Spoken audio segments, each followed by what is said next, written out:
My name is Garcia, and you guys are watching Box Talk with Luis Madrid. Let's go. You know it's baby. Hey, what's going on, everybody? Welcome to another episode of Box Talk with Luis Madrid. Today we are joined by one of Arizona's not only youngest but most promising prospects, Garcia. How you doing today? Good, how are you? Good. Thank you for asking. Before we get into all the boxing stuff, can you talk to us a little bit, just about your personal life, your family life, your age, your hometown, all that good stuff? Yeah, let's see. I'm 17 years old. My birthday is April 26th. I'm from Glendale, Arizona, but lately I spent a lot of my time in Avondale. I have a son. His name is Junior. He was born in February. I have a wife. She just barely started college, so she'll be working on that. I have two brothers, and of course I have my parents. Very cool, for sure, man.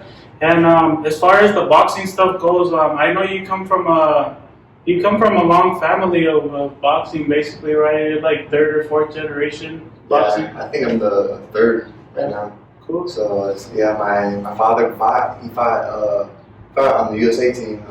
He was fighting for he fought worlds. He fought all the nationals. You know what I'm saying? And then my grandpa fought in California. He was pro. He had like 32 pro fights, and he was a state champion. Right. So.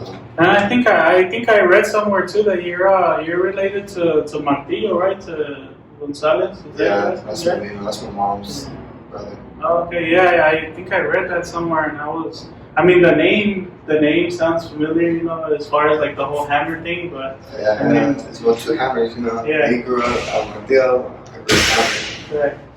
That's cool, man. That's cool to, if you're from Arizona, I don't know how you could not like that guy. So that was somebody that was really important in our boxing scene. So I'm sure as far as you having him as a mentor or somebody that you talk to, I'm sure, and on top of everybody else that you have on your team, I'm sure that's good for you and helpful. Yeah, I like to surround myself with good people, give me the good energy. Right.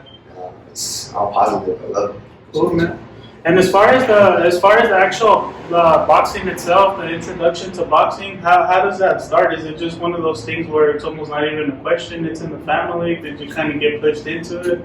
I didn't think about fighting until I was about 12 years old, 13. I played lots of football, lots of baseball, and I wrestled a lot. And then I got injured. I ripped my groin and hamstring, and then I was off for a while. And then my dad went to the gym, and he brought us, just to go check it out. And then I ended up staying, and I had my first fight when I was 12 or 13 years old. So then, since then, I've just been fighting.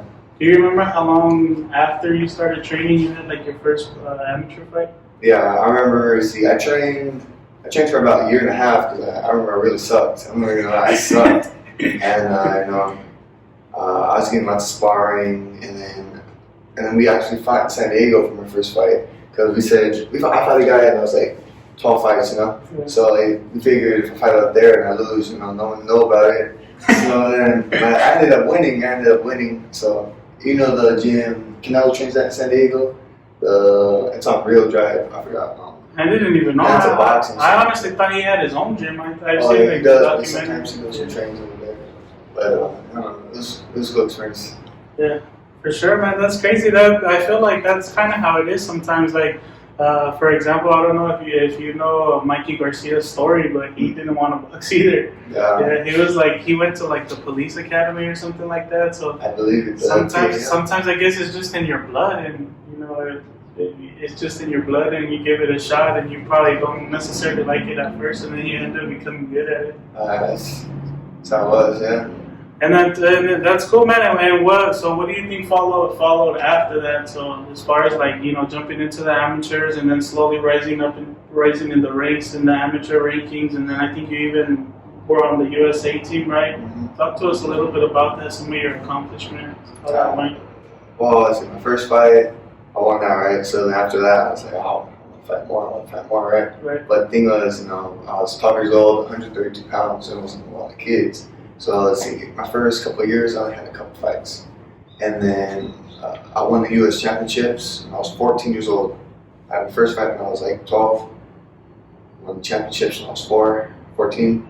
And then since then, I've always been in nationals, but I didn't really get that many fights, And then I started doing more and more fights, and I started fighting more, going to all these tournaments. I started winning, And then towards my last nationals was in December. So, after that, like I always fought the more advanced fighters. I was like 10 fights fighting everyone that had 150, And then they beat me.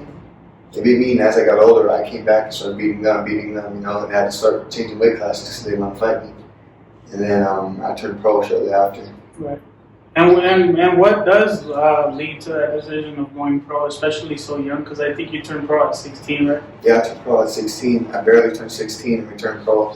Like I said, I started beating the guys that beat me back, and so then we figured, well, none of that, but, I have a son, so I had to figure out how to make some income come. So turning pro was an easy decision for me. Even though I was 16, I knew what I had to do. Right. So it became more of doing it for your family at that point in time. Yeah, exactly. Cool. And as far as like maybe some inspirations or some of the fighters that you looked up to, past or present, do you have any? I like Mikey Garcia, like you said. I don't know the story, but I like the way he style. Yeah. I feel like he's a great fighter. He fights very disciplined. I just like how he is. He's a real Mexican. I like it. He's from Oxnard, and I just like him. And on top of that, he's also really calculated. He's a really good fighter that can box. He doesn't just go in there crazy like what's considered the traditional Mexican style. He likes to take his time. He's smart. I like it. For sure. Sounds good, man. And as far as any of the other sports that you were doing, did you have any success in those sports? Or you maybe thought, oh, maybe I'll play baseball or football before boxing? Well, I really like football. But I only had one good year. I only had like one good year, and then the next year I got injured. But I wasn't really. I'm very athletic, but I didn't really see myself. I didn't know what I was going to do until I started fighting. Cool. And so now that you're fighting professional, outside of the obvious things, what kind of things have you noticed about the difference between the amateurs and the pros? Obviously, the obvious stuff is the headgear, the bigger gloves and all, or the smaller gloves and no headgear. But outside the obvious, what have you noticed? Let's see, man. I remember amateur. It was always work. You get the first. While in the pro, I can take my time. I have more of a pro style, Right. So, I'm able to take my time, set things up, take them to the deep waters. I couldn't do that in amateur. So that's that. And, another big thing is making weight, because I'm a big guy, and I usually walk around like 163, 164, and I fight at 140. I fight at 154, right? But when you have to do it for a whole week straight, it's a lot harder. So pros, you just make it once. None of that. I plan on fighting 147 too when I start fighting in Arizona. Right? So this will be a lot easier. Okay. Cool. And so you basically bring me into the next question. So when do you turn 18? And so once you turn 18, you want to start to fight more in the U.S.? Yeah, of course. The only reason I'm fighting in Mexico is I'm a little young. So when I turn 18, I'll be fighting here, Phoenix, Texas, Nevada, I'll be fighting there. I'm ready to fight here already, but my age. So I turned 18 April 26. I was born 2003, so I'm just waiting. Right. How have the experiences been in Mexico? Are you kind of building a little bit of a fan base out there, or is it just kind of business? And I feel like they love me in Mexico. I'm not gonna lie, they like me in Mexico. I go, I show up. They like to look at me, they like to watch me, take pictures. But it's been great. But I'm just ready to fight here. For sure, man. I mean, this is your home state, your home country. I'm sure it's going to be a lot of fun, and even more people are going to show up. Because I think I seen a picture of your first fight, and everybody was there, like all your family and a lot of close friends, and everybody was there. So. Yeah, my first fight, man, it was great. knocked him out in like 6 seconds, but like, but it was great. You know, I had a big family from California. I had family, friends from here.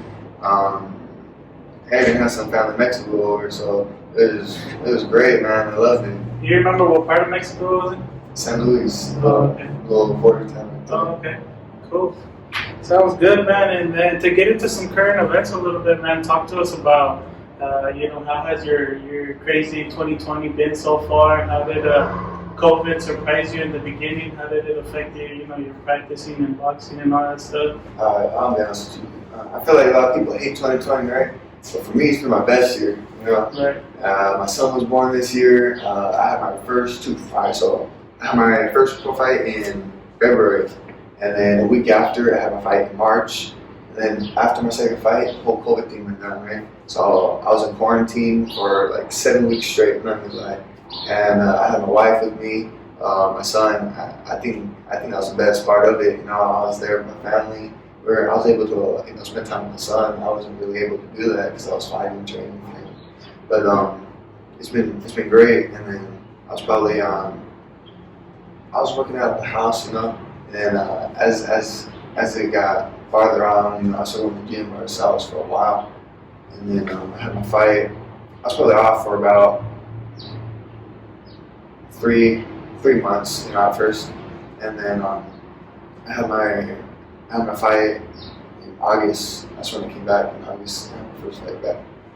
Right, because you guys have your own gym, right? It's a family gym, so were you guys kind of able to work out there? Yeah, we were able to work out there by ourselves, whenever we want, even during the whole quarantine thing. But we just chose not to. Right. I wanted to relax and chill out, play some video games. Take a little bit of time off. Yeah, so it was great. But my grandpa's had that gym for about 18 years by himself, So that's his gym. That's what he loves to do, Right. Plus, when the baby's that young, it's good to be around, and I'm sure helping your wife out and everything, because it's hard for her to be doing everything when the baby's that young. He was born on February 9th, so he was only a couple weeks, like a month or two. Right. And it was hard for her, but I'm glad I was there. For sure, man. And well, do you have any idea about when we might be able to see you back in the ring? I injured my thumb about 3 weeks ago. I'm waiting on an MRI, but I feel like I'm ready to fight. I'm still in great shape. I've always been working out with Jared from the MMA lab. Right. He's one of the best, and he keeps me in shape. So after I get this MRI, I feel like I'll be fighting in like 5 weeks or so. Right. Yeah, because I know you like to stay busy. I see you're fighting like almost every other month or something crazy like that. It's true, man. A lot of fighters don't like to, but I'm young and I need to get through it. I need to fight. That's what I need to do. I love it.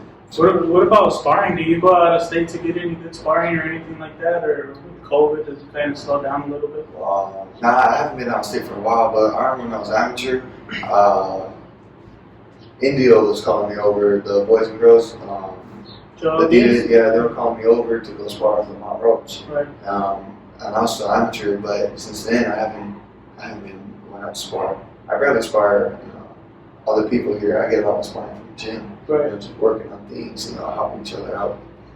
Cool, very cool, man. Well, thank you so much for sharing that stuff with us. The next thing that I want to get into is just want to talk about some upcoming fights, 3 of them, and just let me know the breakdown and what you think, how you think the fights are going to play out. Okay. All right. All right, cool. So the first fight that I want to bring up is actually the fight that's coming up tonight. So by the time they see this, it already played out, but we can still find out if you guessed it right. So you say they're gonna watch this before the rest of the fight? No, they're gonna watch. This isn't gonna air till like Thursday. Today's Saturday. Right. So the Lomachenko versus Lopez is tonight. Well, I'll tell you what's gonna happen. So you gotta watch the fight. No, that's good. Let's see. I feel like Lopez is real good, but Loma's just a different dog, Loma comes to fight, and Loma's 2-time Olympian, so he's gonna show up, and I think he might knock him out. You think Loma wins by KO? Yeah, without it. I don't know if you saw the weigh-ins yesterday at the weigh-ins when Loma pulled the spacers because they have these things to separate them, so it'd be 6 feet apart. And Loma threw it out the way and went under it and got into Teofimo's face. I'm pulling for Loma, and I also think he's going to win. I don't think it's going to be by KO, but I think he's going to win by decision. I just feel like he just has too much experience, too much skill. But I feel like that's a little bit out of character from him. So I don't know if, he might put himself in danger, and Lopez is a really hard puncher. That's true, he is, but we'll see what happens. It's going to be a good fight for sure. It is, yeah. Cool, man. And then the next one is, I think this one is in a couple of weeks on Halloween. It's the Gervonta Davis and Leo Santa Cruz fight at 130 pounds, and it's going to be in Texas with fans. I think that's cool, fighting with fans, that makes a big difference. But I think Gervonta's too strong, I seen Leo, he comes from 106 pounds, and he's moving up, so I don't know, man. He's not coming up from 106, but he had his first fight at 106 pounds, and every time he's been moving up, and Devontae's a big dude, he's a little guy, but you know what I'm saying? I feel like Devontae's too strong, he's too powerful, so he might win that. But Leo also has a big frame, though. I don't know, Leo's like 5'11", so I don't know if that might start to fill out. Hopefully he's going to need it, man, because Devontae's strong. I mean, obviously, I think it would have been a little bit better to have like a couple tune-up fights and kind of get into the weight comfortably, but I still feel like, he has a good chance. He has a big frame. He's 5'11". You know who messed up like that too? Mike Garcia. He just moved up and fought those fans. Yeah. Mike Garcia's favorite. I can't believe he did that. Well, good thing Leo's only moving up one weight class. For sure, man. And then the final one is welterweights, Errol Spence and Danny Garcia. I believe that's December 5th, also with fans in Texas. Let's see. I like Errol Spence too. I'm not saying he's favorite. I like the guy. He has a good style. He's left-handed, but I feel like Danny, he only has one punch to rely on. That's a hook. But Errol Spence, he's real tight, but straight. So too strong. I feel like he'll take him the distance, but he might drop him. Might hurt him a little bit. Right. He's really good. I like him. For sure. And it's kind of a little bit on topic, but a little bit off topic. Speaking about fans and fans at the fights. When you fight in Mexico, do they have fans there or no? Nah, a little bit. They have because in Mexico they have their own fighters. So they bring a family of 3 or 4. Right. But it's not a lot. It's not like the first fight. Right. Yeah, because I've seen some of the fights where they do in Mexico, and it's at the beach and stuff. So there's just a fence around, and they let everybody watch. So. Yeah, and Rosarito, that's where I fought. It's when I had my first fight back. Yeah, they have some fans, but at the Papa's and Beer, they have all kinds of people on the side, so they can watch, but they can't come up close. Correct. Okay. All right, man, sounds good. Well, to finish things off, I want to finish off with some segment that I do called 12 Rounds of Boxing. It's just 12 fun, random rapid-fire questions just to kind of get to know you a little bit, laugh a little bit, and we'll finish up with that, okay? So we're going to go ahead and get into it, 12 Rounds of Boxing with Elijah Garcia. So the first question that I have for you is, what is the first thought that enters your head when you wake up in the morning? I gotta eat. You gotta eat? Yeah, I gotta eat, man. Even if you're fighting? Oh, yeah. Something after weigh-ins, we eat burrito. I eat burritos, tacos, and then when I wake up fight night, fight morning, we eat some Mexican food, we eat some, we eat it all. What if you're cutting weight though, if it's before the fight? Oh, before the fight, I have a strict diet, real healthy diet, so I'll wake up, first thing I do is make an egg, salsa, some avocado on it, and that's my breakfast. You make that yourself? I make it, my wife makes it, my dad makes it. Very cool, man. Question number 2 is, have you ever had a broken bone? Yeah. Yeah. I broke a lot of bones. Really? Were you a skater or something? No, man, I was just an idiot, man. I break all my bones. I'm lying. Seriously, I broke my arm, broke my leg, I broke all my toes, broke my foot. At first I thought I broke my thumb, but it's chilling, so. Can you tell us some of those stories, the ones that you can't say on camera, on how you broke stuff? Yeah, I remember when I was little, I was climbing up this fence, right? It's like a big old wooden cross. It fell down on me and broke my shoulder, right? And then once I was, you know, those little toy trucks. Yeah. I was using it as like a little skateboard, right? And I fell, and like my ankle, you know, so my ankle got stuck. And Right. I broke my whole foot. That's just some story. Question number 3 is when it comes to wings, do you prefer flats or drums? I like flats because I just eat the whole thing. Easy when, you know, I tried that one place, ATL Wings right there. Right. It's pretty good, man. I'm not gonna lie. You see, I ate a bunch of wings, man. They're all flats. I still haven't tried that place, but I heard it's good. And Buffalo Spot or something like that, I heard it's good Buffalo too. Spot right there by the Costco. Yeah. Well, hopefully the people watching out of state are like, what the hell are you talking about? But Cool, man. Question number 4 is what movie or movies have made you cry before? Or tear up? that's a good one. Let me see. I really don't know, man. No. Like the little movies, man. Like Are you the lying to us? You I- never I seen might Lion be- King? yeah, but that doesn't make me feel sad. It's like the little movies that do. Oh, you know what? You know what made me feel You sad? never seen Radio? No. Oh, Radio's a good one, but no. Let me tell you. You're cold. The Office, the last episode. I didn't cry about it. I was like, damn, it sucks. You ever just said that it was over, or Yeah. that you were sad because of what happened? Because I don't watch it like that. I've seen a few episodes, but I was sad because like the whole thing ended, you know. I was Yeah. like, damn, that sucks, you know. alright, for sure, man. Question number 5 is, what is your biggest pet peeve, if you have one? Pet peeve. I hate it when fighters try to fight like Floyd Mayweather. That's what I hate. I hate it, man. Everyone wants to try to fight like Floyd, but you know, Floyd didn't start fighting like that until he was older, you know. Not everyone's a Floyd Mayweather, Right. you know. You just have to fight your own way, you know. Just fight. Be yourself, you know. You gotta act like someone else. You know, a lot of fighters try really hard to hang on to that O too. They think that the O is gonna sell. Just keep your hands up, you know. I'm basic. I like to keep my hands up. Yeah. I like to work, but that's other people's ways. Cool, man. And, well, you kind of answered this one already, but we'll get into it again. You answered this one on accident, but what is your favorite post weigh-in meal? So after weigh-ins. Let's see. I'll probably eat some tacos, a big burrito. A big Yeah. emphasis on the big burrito. Let's see. I used to like asada burritos, but now I like bean burritos. So I eat big burritos after weights. You know what's crazy? Well, I haven't been to Mexico in a while, but I've noticed that, you know, like out here, carne asada is so big on everything that's Mexican food.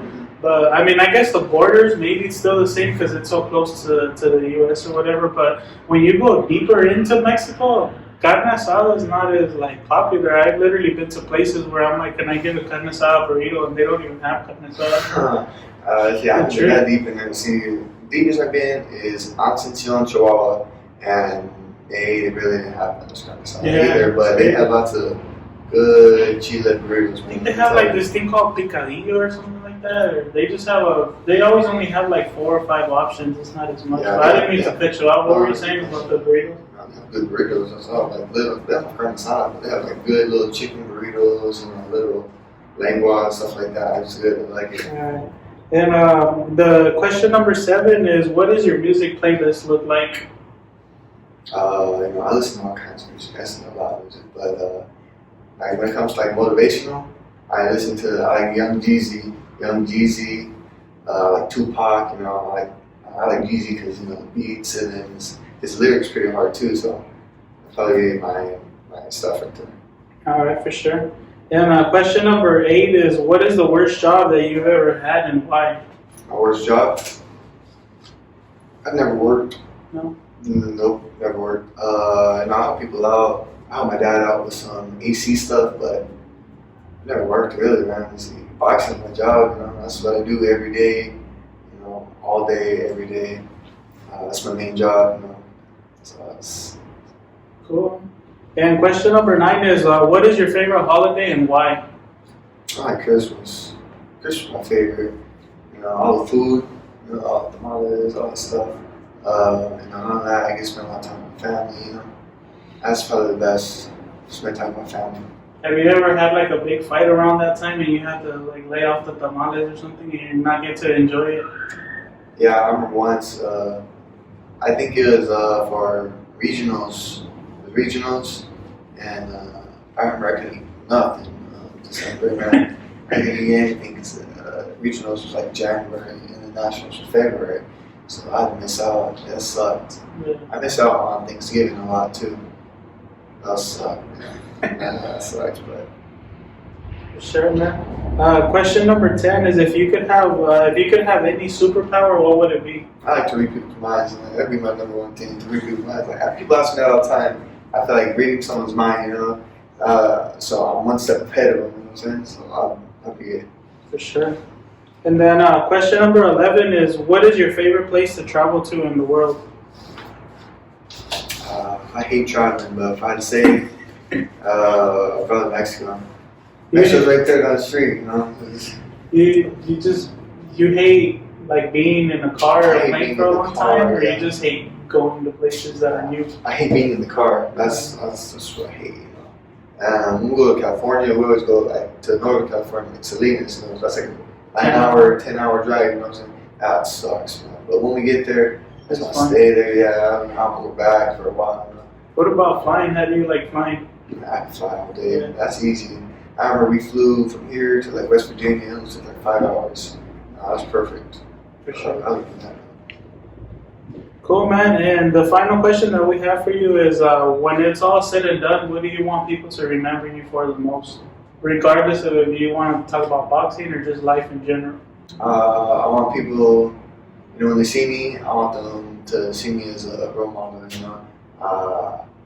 A good dad. I want them to see me as a good dad, you know. Someone that was there for my son and my family, you know, helping people out. You know, I want to be a good person, you know, regardless of, you know, what other people think or say to me. You know, I'm a good person. I want people to always remember that. For sure. Sounds good. Well, I appreciate that, man. Before we let you go, do you have any final shout outs, any social media that you want to give out to the fans, any last words to your supporters? Yeah, man, follow me on Instagram, Garcia, underscore in the beginning, underscore in the last. I want to thank you. Thank you for having me on. You know, I appreciate it. Shout out to Hammers Boxing, you know, all my supporters there, all my fans here in Arizona, California. Thank you guys. It means a lot. I wouldn't be able to do it without you. Thank you for my sponsors. This is a big one right here. Bustle Bulldogs, thank you. For sure, man. Appreciate it, man. Well, thank you so much for joining us today, and thank you everybody for watching another episode of Box Talk with Luis Madrid. Make sure you subscribe and keep following the journey and keep growing with us, man. I appreciate it. Thank everybody, and God bless. Thank you. Hey, what's going on, everybody? Thank you for tuning in to another episode of Box Talk with Luis Madrid. Make sure you like, comment, subscribe. Let us know who you would like us to interview next. And stay tuned for the next episode. Thank you very much, and God bless. Let's go.